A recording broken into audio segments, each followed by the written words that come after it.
We begin in Brazil, which is facing its worst political crisis in over 2 decades, as opponents of Brazilian President Dilma Rousseff attempt to impeach her on corruption charges. But Rousseff is refusing calls to resign, saying the impeachment proceedings against her amount to undemocratic attempts by the right-wing opposition to oust her from power. On Wednesday, former Brazilian President Luiz Inácio Lula da Silva called the impeachment proceedings against Rousseff an attempted coup d'etat. Lula, who was indicted last month on corruption charges, spoke Tuesday at a trade union event in Sao Paulo. The current attempts against Dilma is a coup. There's no other word for it. It is a coup, and this country cannot accept a coup against Dilma. If there was one last thing I could do in my life, it would be to help Dilma turn this country around with the decency that the Brazilian public deserves. Last week, a judge suspended President Rousseff's appointment of Lula da Silva to a cabinet post. Rousseff says Lula will help strengthen her government, but critics see his appointment as a bid to protect him from what Lula says are politically motivated charges of money laundering. The judge who blocked Lula's appointment had recently posted photos of himself on social media marching in an anti-government protest. Lula and President Rousseff are both members of the left-leaning Workers' Party. On Tuesday, Brazil's President Rousseff said she would not resign under any circumstances. Those who call me to resign show the fragility of their conviction of the process of impeachment, because above all, they are trying to instate a coup d'etat against our democracy. I can assure you that I will not cooperate with this. I will not resign for any reason whatsoever. I have not committed any crime under the Constitution and law to justify an interruption to my mandate. To condemn someone for a crime that they did not commit is the greatest violence that can be committed against any person.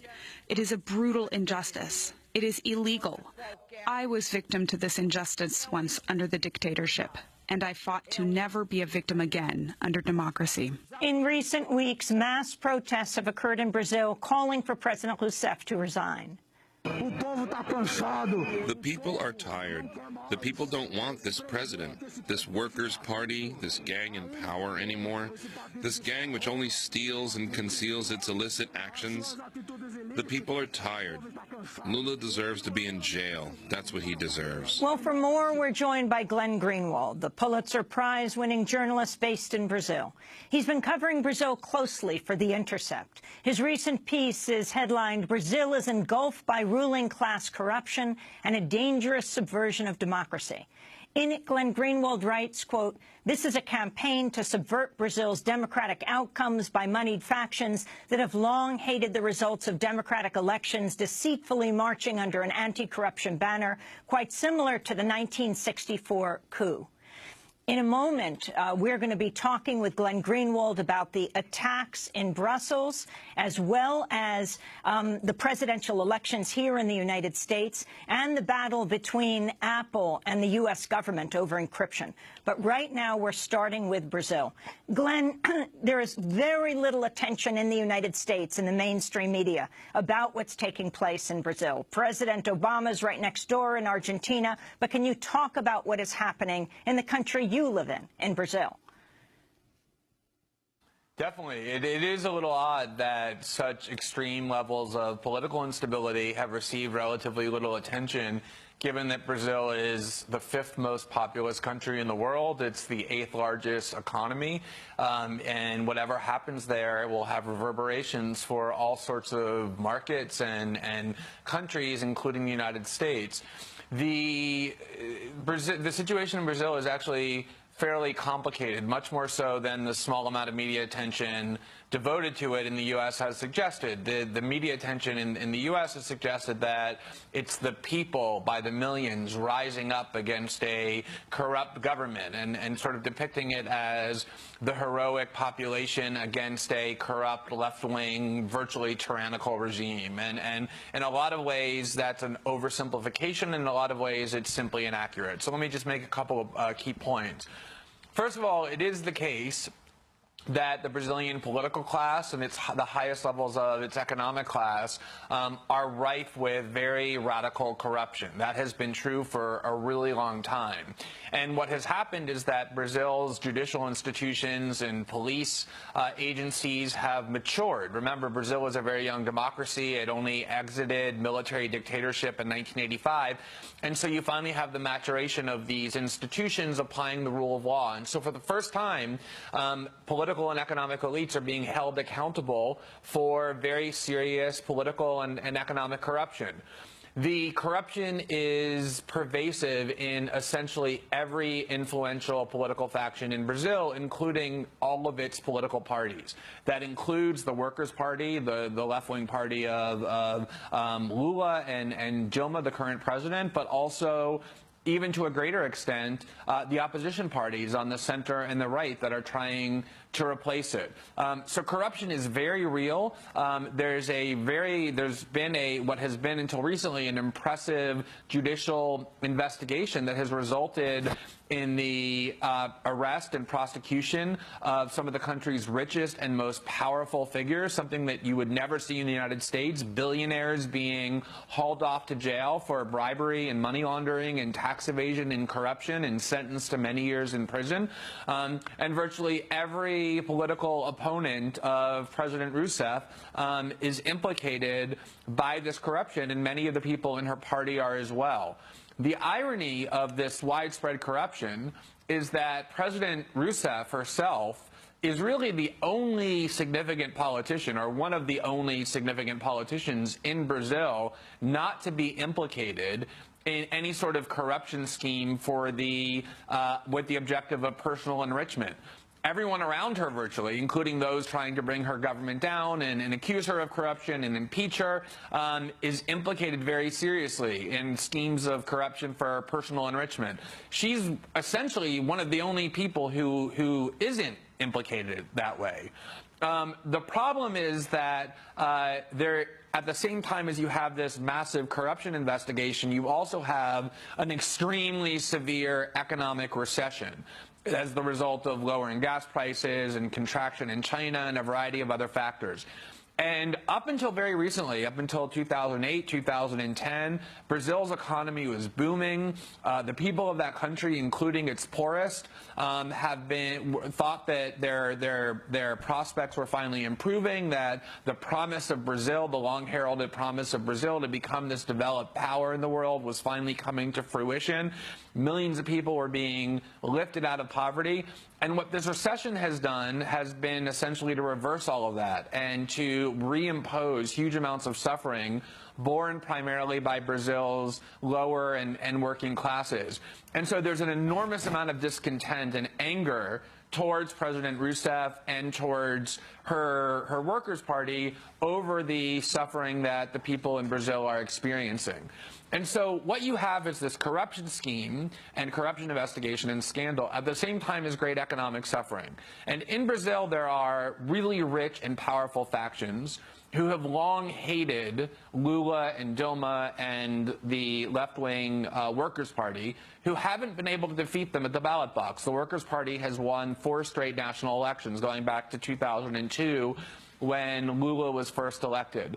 And so what they are doing, and they're using their extremely powerful media institutions, beginning with Globo, which is by far and away the dominant, most powerful media institution in Brazil, run by, like all Brazil's significant media outlets, extremely concentrated wealthy families, are using this corruption scandal or using the anger towards the government to try and rile up people and essentially remove the Workers' Party and President Dilma Rousseff from power, really because they can't beat her at the ballot box, but they're trying to latch on this corruption scandal to the discontent that people feel because of the economic suffering. And so there is a validity to the corruption scandal and to the investigation, even aimed at the Workers' Party. But at the same time, what you're now seeing is, unfortunately, the judiciary, which has been pretty scrupulous until now about being apolitical, working with the plutocrats of Brazil to try and achieve a result that really is a subversion of democracy, which is exploiting the scandal to remove President Rousseff from power through impeachment, even though there really are no grounds of impeachment that would be legal or valid as a means of removing her from office. Well, one of the points that you make, Glenn, in that article is that, and I'm quoting you here, Brazil's extraordinary political upheaval shares some similarities with the Trump-led political chaos in the U.S. Could you explain what you mean by that? Well, what I essentially mean by that is that in the U.S., there is political upheaval in the sense that the political order has been largely overturned. The people who have been in control of and running the Republican Party, which are largely moneyed interests, have completely lost control of their political apparatus. They poured huge amounts of money first into Jeb Bush and then into Marco Rubio. And typically, those factions get their way. And in this particular instance, they haven't. And you have this kind of political outsider who has been rejecting all kinds of political orthodoxies, breaking every political rule, who is looking closer and closer to becoming the nominee of the Republican Party and potentially after that the President of the United States, and has done so in a way that has unleashed all kinds of instability and very dangerous and dark sentiments in the United States. In Brazil, the instability is far greater. I was just writing for an American audience trying to get them to understand the level of instability by saying that actually what's happening in Brazil is much greater in terms of the disruption than what's happening as a result of Donald Trump's successful candidacy, because it pervades almost every economic and political institution.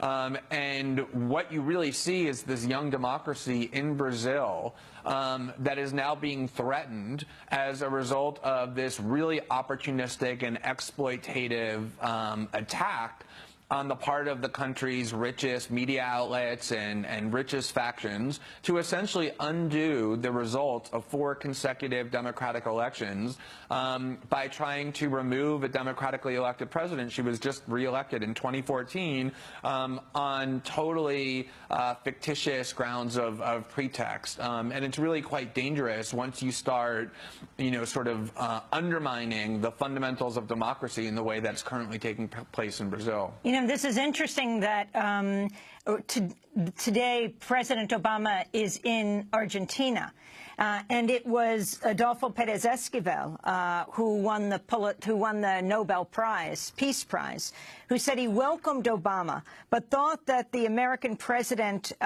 should not be going to Argentina on March 24th. Because that day in 1976, 40 years ago, the military staged a coup. Human rights groups estimate something like 30,000 people were killed or disappeared in that coup that followed for the next 7 or so years. Esquivel said, "I'm a survivor of that era, of the flights, of death, of the torture, of the prisons, of the exiles." And he said, when you analyze the situation in depth, the United States was responsible for the coups in Latin America. What parallels, if any, do you see? And also talk about Petrobras and the role that it's playing in all of this, the state oil company in Brazil. You can't really understand Latin American politics in general and the ongoing instabilities and difficulties that almost every country in South America is still plagued by without talking about the central role that the United States has continuously played for decades in trying to control that part of the hemisphere. In Brazil, like in so many countries, they had a democratically elected government in the early 1960s, which the United States disliked because it was a left-wing government, not a communist government, but a left-wing government that was devoted to the distribution of wealth for the social welfare, for opposing United States capitalistic interests and attempts to interfere in Brazil. And the Brazilian military in 1964 staged a coup that overthrew that democratically elected government and proceeded to impose on Brazil a really brutal military dictatorship that served the interests of the United States, was allied to the United States for the next 21 years. Of course, at the time, the United States government, U.S. officials before Congress and in the public eye, vehemently denied that they played any role in that coup, and has happened so many times in the past. Documents ultimately emerged years later that showed that not only was the U.S. supportive of that coup, but played a direct role in helping to plot it and plan it and stage it and then prop up that dictatorship for 21 years. That dictatorship used very extreme torture techniques on the nation's dissidents, on the Brazilian citizens who were working to undermine that right-wing military dictatorship, among whom was the current president, Dilma Rousseff, who in the 1970s was a guerrilla, essentially, working against the U.S.-supported military dictatorship. She was detained and imprisoned without trial and then tortured rather severely. And the documents have revealed that it was the U.S. and the U.K. That actually taught the military leaders the best types of torture techniques to use. And so what you have now is not really a repeat of the 1964 coup. It's not really responsible to say it's identical to what's taking place, because the impeachment against Dilma is proceeding under the Constitution, which actually does provide for impeachment. There's an independent judiciary that's involved in the proceedings. But at the same time, if you go back and look at what happened in 1964 with that coup, the leading media outlets in Brazil that also hated the left-wing government because it was against their oligarchical interests justified and supported that coup. They depicted it as necessary to uproot corruption in this left-wing government. You have the same media factions, Globo and the families who own it, and other media outlets that still persist to today, agitating in favor of the coup and then ultimately supporting the military dictatorship. And so you have similarities in terms of the anti-democratic processes at work that prevailed in 1964 and throughout Latin America and so many other years where the United States was at the center of. As far as Petrobras is concerned, Petrobras is the Brazilian-owned oil company. And it has become crucial to Brazil's economic growth because as oil prices increased and as Brazil found huge amounts of oil reserves, it was anticipated that Petrobras would essentially be the engine of Brazil's future economic growth. And it started being drowned essentially in profits. And the scandal, the corruption scandal, has Petrobras at the center because it largely involves Petrobras paying bribes to various construction companies that they would essentially hire private construction companies to build various platforms and other infrastructure for Petrobras for oil exploration, and they would essentially pay far more than what the contract really called for, and there would then be kickbacks to the head of the construction company, but also to Petrobras and to the politicians who controlled Petrobras. And that really is what this corruption scandal was triggered by, was the discovery of huge numbers, huge amounts. You're talking about millions and millions of dollars in kickbacks and bribes to the politicians in virtually every significant party in Brazil that controlled Petrobras. Virtually nobody is unaffected by it. And the more they've investigated, the more people have turned state's evidence, the more corruption has been discovered, to the point where even if you now do impeach Dilma, it's almost impossible to envision somebody who could take her place who isn't far more implicated in that corruption than she is. Well,